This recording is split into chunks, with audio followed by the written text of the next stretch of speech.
Me did have to be a labor right. Me did have to be a labor right. Me no love man, but me love Andrew Holness governance of Jamaica right now.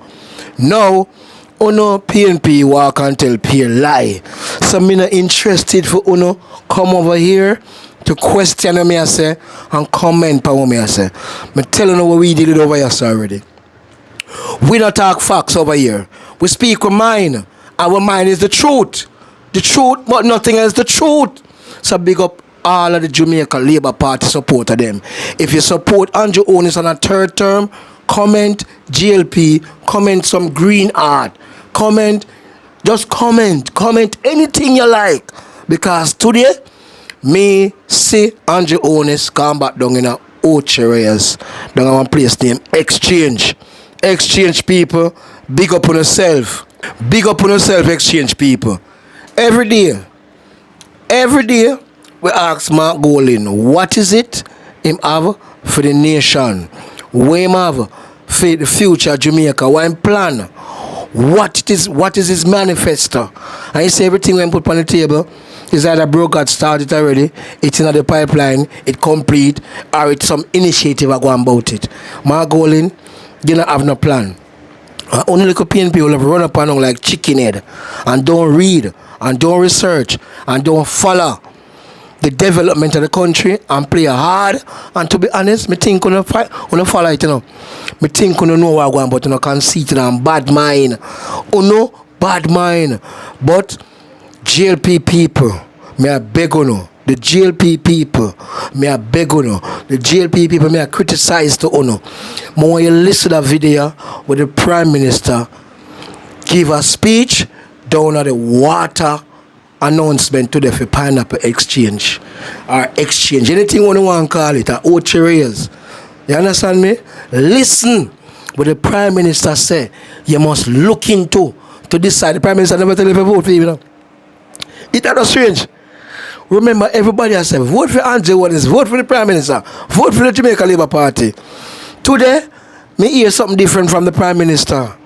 Someone you listen the video to the end. Watch the video to the end, and listen what the Prime Minister said you must look at in order to make a vote. Me never hear him say, vote for the Jamaica Labour Party and him don't talk.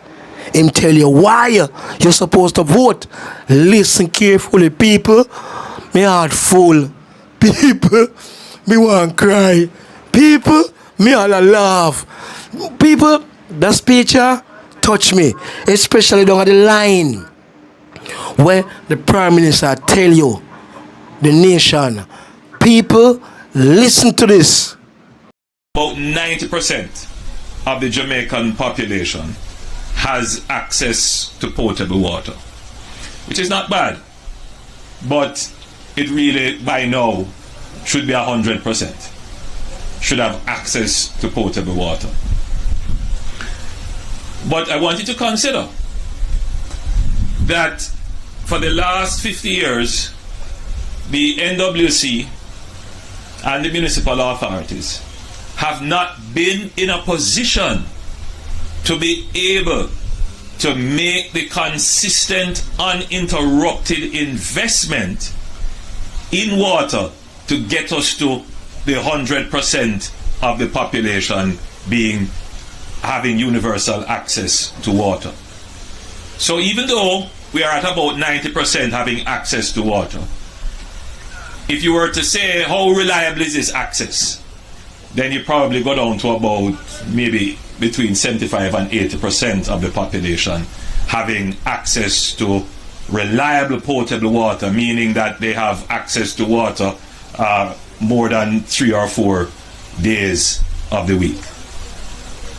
Now, all of you here listening can relate to this, that sometimes you have the water and sometimes you don't have the water. And what's the cause of this? Well, the first issue in dealing with the universal access and the reliability is the ability of the government to continue investment in the maintenance and upgrade of the systems. So it's two things you have to do. First, you have to make the capital investment to build the new water system. And when we talk about water system, we are talking about putting in pumps, developing the water source, moving the water from source through pumps, through pipes, to storage and other distribution mechanisms, and then through distribution pipes to your homes. So we have to be constantly doing that. Every new housing development that comes on stream, new buildings, new communities emerge, we have to make the investment to find the water source and move the water to the residents. But then there's this other issue now, having invested in the water distribution system, how do we keep it running? So the big problem now is how to manage it so that it doesn't leak. And the NWC over the years suffered from significant water loss because we weren't maintaining the systems. They leaked. And like anything else, especially water pipes, they become encrusted. So the volume of water that they could carry, they don't carry it anymore. They are always under pressure, so they are liable to crack. They will rust and degrade, so they are liable to break. And then of course, there is the problem of the illegal abstraction of water. I'm not going to explain that, just leave that as it is. And then we have climate change.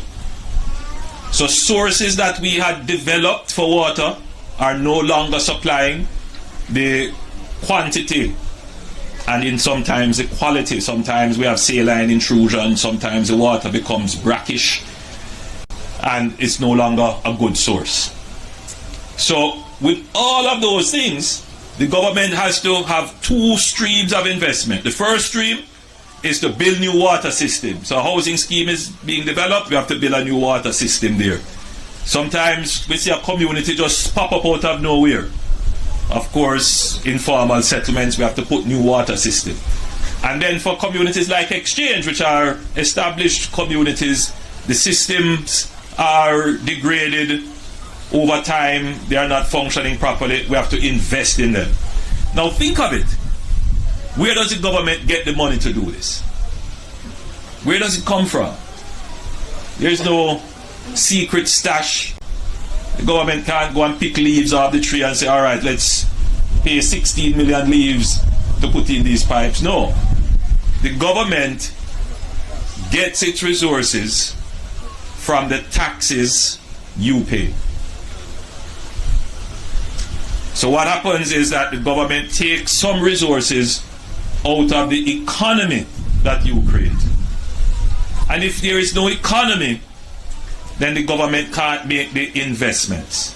What the average Jamaican has not connected yet in their heads is that for the last 40 years, because we had a poor economy, we were not able to make the investments in water.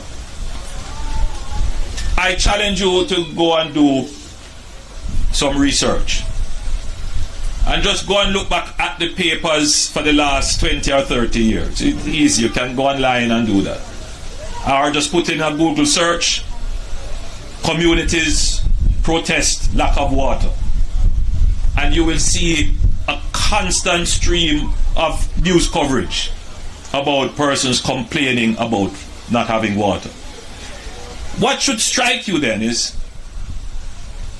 you have always been complaining about water, but you have never really complained about the root cause of not having water, which is not having a good economy.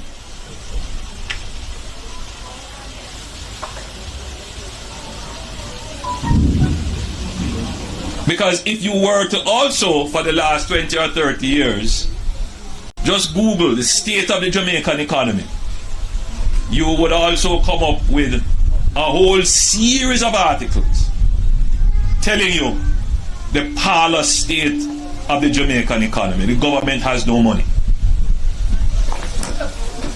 What you call that? True word. So, what is different now? It's not that the government has a whole heap of money.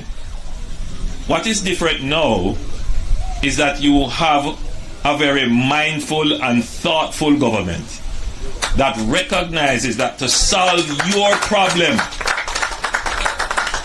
of not having water, we have to fix our economy. And we have done that.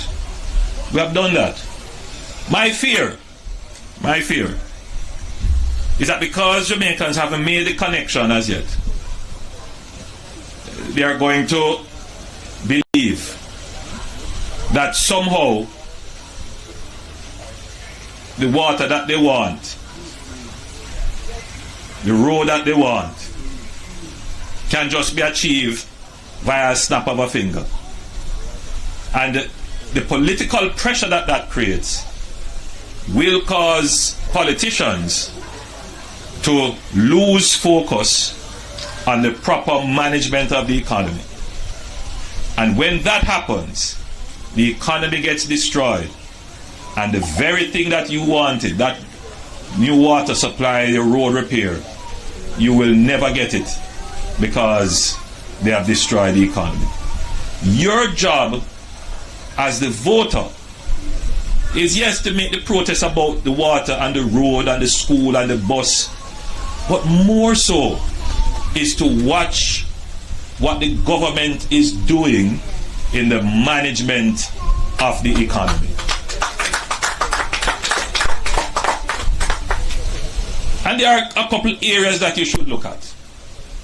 You're not economists, you're not financial analysts, I'm not expecting you to be. But there are some simple things that you can pay attention to. First thing is, what is the government doing with unemployment? And that's reported almost quarterly. Is unemployment going up or is unemployment going down? If it is going up, you know the government, something going wrong. What is the government doing with the management of your resources? Particularly, are they asking you for more taxes?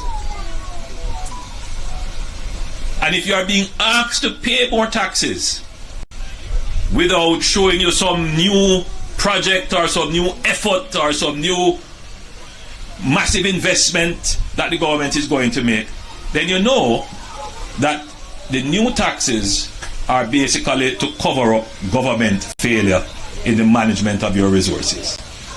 And so for the last 9 budgets, we have not asked you for any net new taxes.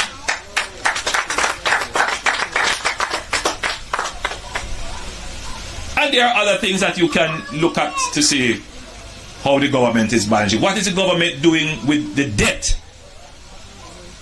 Is the debt going up or is the debt going down? These are the things that as voters you need to pay attention to. So don't be like, the uninitiated, the voters who don't really pay attention to what really matters. I want you to be the thinking voters, the enlightened voters that make the connection between your water and your economy, your road and your economy. Because for decades, people have been quarreling about their road and their water, but they have never made the connection with their economy. So almost every week, either myself or when Matthew was the minister or Minister Mackenzie, we are out launching some project or the other. This project is for $16 million, but it is part of a larger $300 million project. And this is just one project for this small area. Times gone by, the NWC couldn't do this. Times gone by, the balance sheet of the NWC was so bad that it was the government that had to take up money and bail out the NWC. When last have you heard of the government bailing out, taking over the debts of the NWC? Government doesn't get any credit for that, because obviously that is our job. We must manage the public enterprises so that they don't become a fiscal risk. But what is it that the people should vote for? Should they vote for promises, or should they vote for performance? And ultimately, you know, I addressed a group of Jamaicans as I closed in New York recently. And they were very appreciative of my presentation, because in the society in which they live, every day they make the connection between the economy and their standard of living. Clearly there are other issues that they have to vote on, but the main issue for any society that is going to grow and develop is to vote on the engine of development and prosperity. And the engine of development and prosperity is the economy.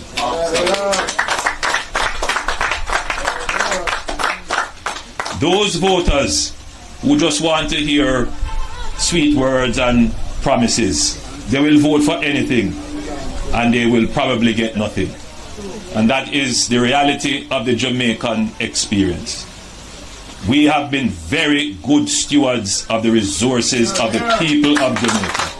And we are going to go through the length and breadth of Jamaica and make the point to every Jamaican that all the things that you want, the truth is that this government has had the highest rate of delivery of the things that you want. If you compare the delivery of water supply today versus the delivery of water supply for the 18 and a half years of the opposition plus their last 5 years. If you compare the repair of roads and the building of new roads versus the opposition, we are way ahead. If you compare the building of houses, worse. If you compare the creation of jobs, if you create...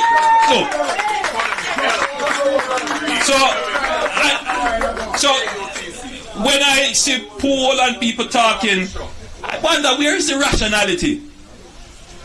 Where is the rationality?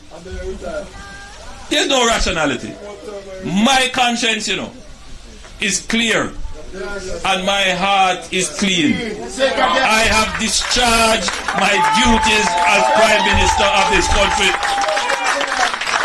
in a way that is incomparable.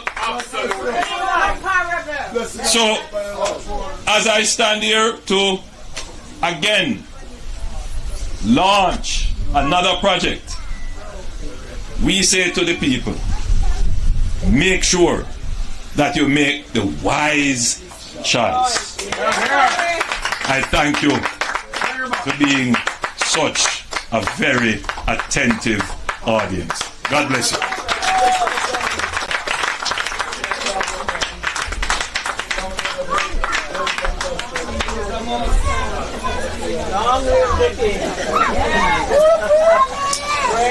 Thank you, Most Honorable Prime Minister.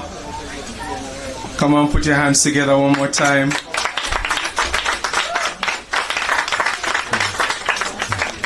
Perhaps it's fitting then that we are one of the agencies that are a part of the Ministry of Economic Growth.